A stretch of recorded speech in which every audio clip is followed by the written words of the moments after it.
My name is Paul Kaplan, and this talk is entitled, They Call Themselves Jews. And we begin with the broken state of Judaism. Actually, in fact, the hogwash that passes for today's Judaism and Christianity is an insult to the intelligence of hundreds of millions of people who ask nothing more than to hold on to the moral compass that's essential to the survival of our freedom and our civilization.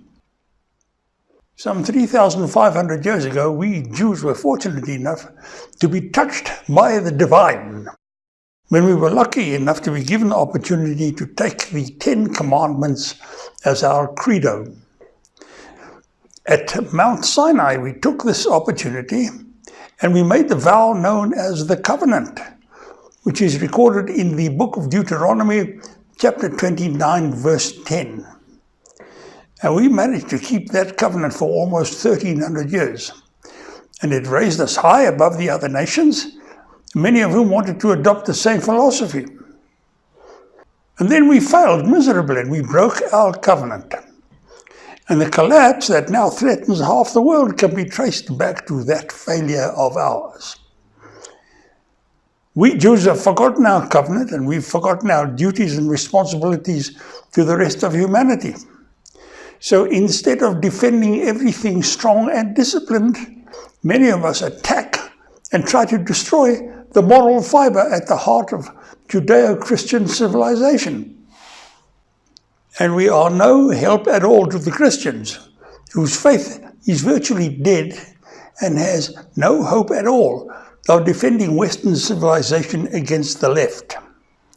And we destroy Western civilization not because we want to, but because we have no idea of the basics.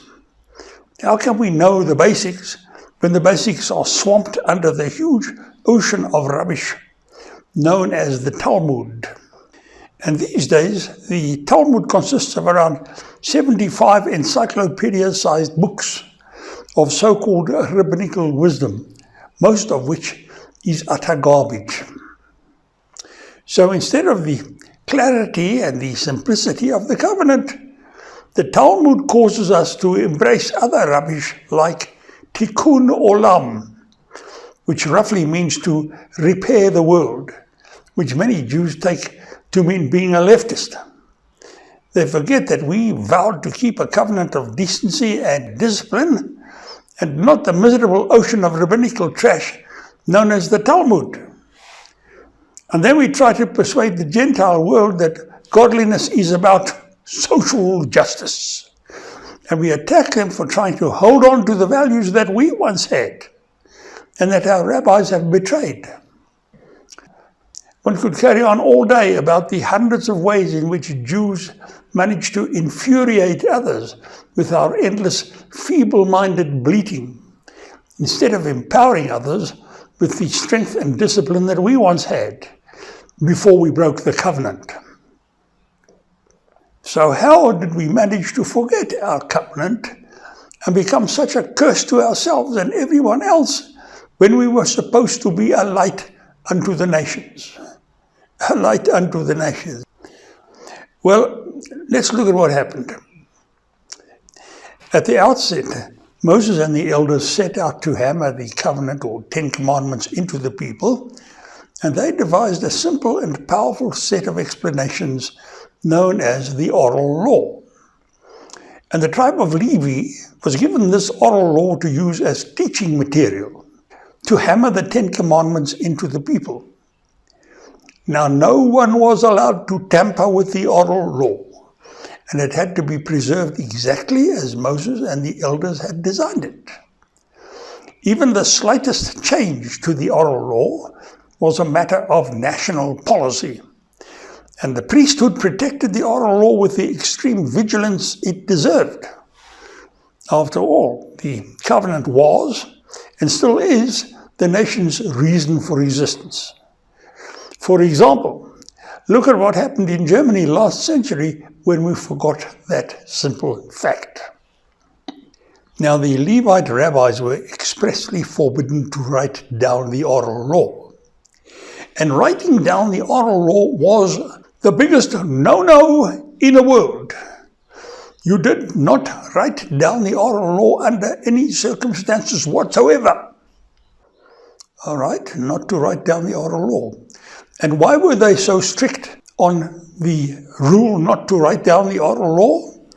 What was so terrible about writing down the oral law?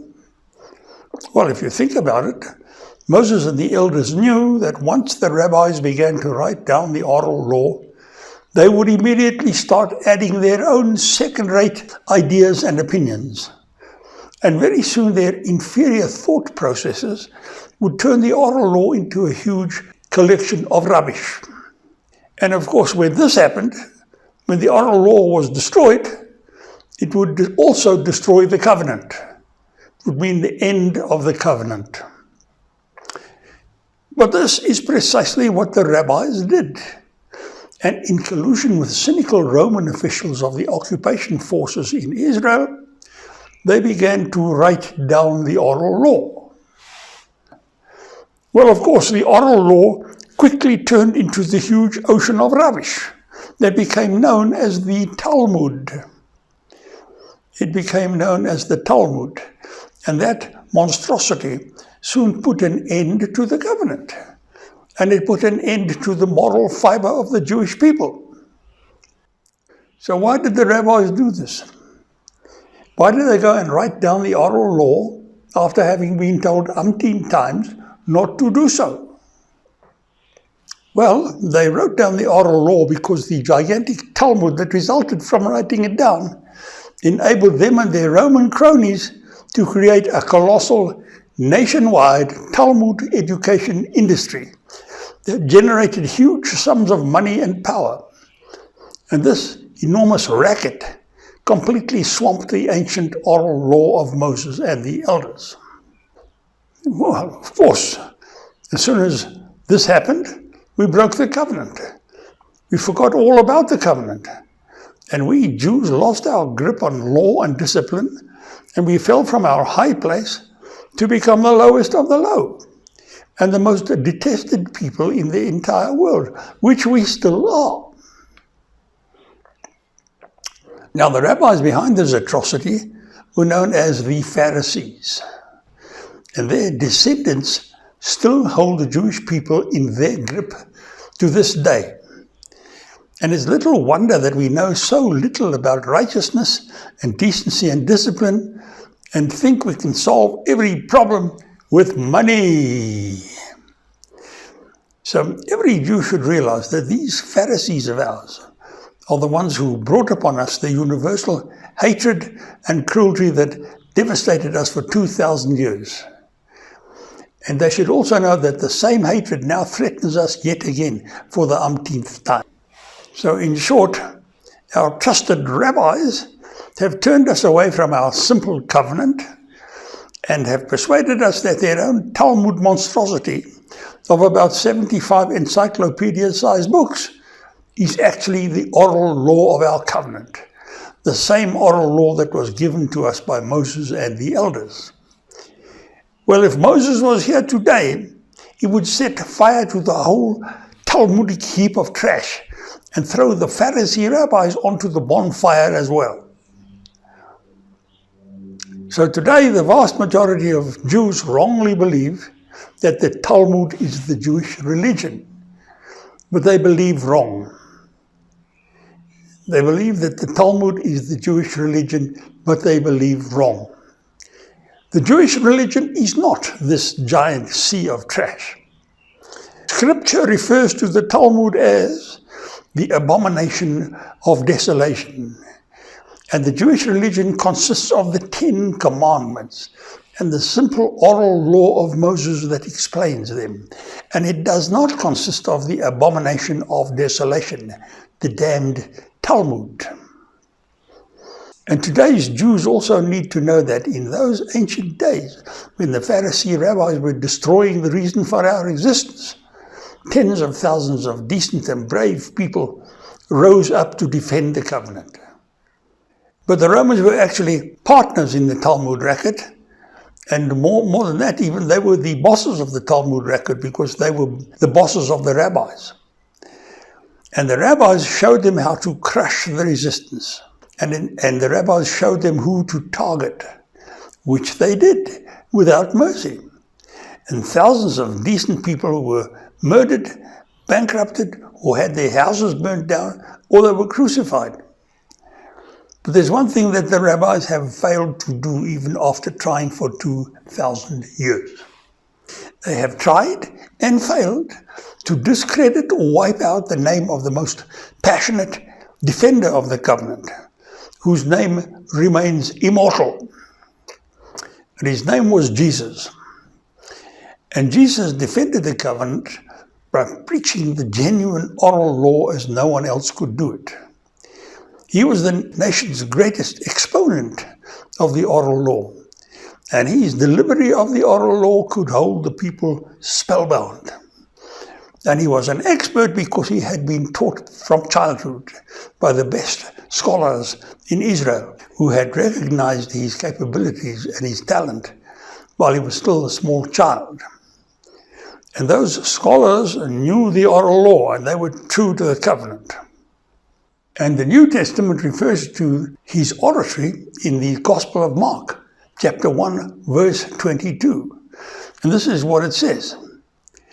And they were astonished at his doctrine, for he taught them as one who had authority, and not as the scribes. In other words, he could speak with knowledge and power that the Pharisees and their scribes could never hope to match, because they preached the same half-baked Talmudic rubbish that we get in synagogues today. We know what rubbish it is because we still get it. But the problem is that we Jews are still in the grip of the descendants of the Pharisees, and we still don't know the bedrock values of our covenant. So until we break the grip of our Pharisee synagogue, we will remain paralyzed, and we will continue to be the most hated nation on earth. Very nice. So in the next talk we will show that modern Christianity is just as useless as modern Judaism. And its recovery will start only when the Jews open their eyes to the evil nature of their synagogue. The Jewish struggle to get rid of the rabbis will be a very violent confrontation. But the role of Jesus will become very clear indeed. Jonathan, or the Apostle John, foresaw the huge confrontation that is about to break loose any time now. He foresaw it 2,000 years ago. And we are about to discover the amazing clarity of his vision. And he recorded his insights in the book of Revelation, which is about to become one of the most important documents in the world in the very near future. Jonathan mentioned the coming battle for hearts and minds in Revelation 12:7. And there was war in heaven. In other words, there was a tremendous battle for the paradigm of the times. And there was war in heaven, and Michael and his angels fought against the dragon, and the dragon fought and his angels, and prevailed not. In other words, the rabbis are not going to be able to make their ideas stick. Neither was their place found any more in heaven, and the great dragon was cast out, that old serpent called the devil and Satan, which deceiveth the whole world. He was cast out into the earth, and his angels were cast out with him. In other words, the rabbis were thrown out, and their ideas and teachings were thrown out with them. And Jonathan also had some choice words for the rabbis involved in the Talmud racket. And in Revelation 3, verse 9, he said, Behold, I will make them of the synagogue of Satan, which say they are Jews, and are not, but do lie. And behold, I will make them to come and worship before thy feet, and know that I have loved thee. He quoted Jesus when he said that.